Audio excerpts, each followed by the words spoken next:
একজন একটা কমেন্ট করেছেন, আচ্ছা ভাইয়া, নারী ও শিশু নির্যাতনের মামলা কার কার বিরুদ্ধে করা যায়? ভাই রিপ্লাই দিবেন। আসলে নারী ও শিশু নির্যাতনের মামলা সাধারণত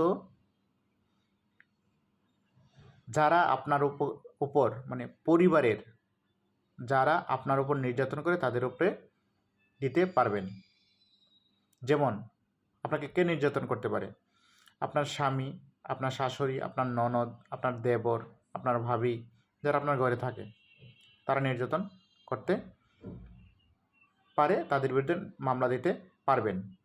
তবে অনেকেই কি করে, অপরাধ করে স্বামী, বাবা মা আলাদা থাকে, তাও বাবা মার বিরুদ্ধে মামলা দিয়ে দেয়। সেটা আপনাদের অবশ্যই উচিত না। যারা অপরাধ করে শুধু তাদের বিরুদ্ধেই মামলা দেওয়া উচিত। যেমন আপনার স্বামী পরকীয়া করলে কিন্তু আপনার শাশুড়ির দোষ না, আপনার শ্বশুরের দোষ না।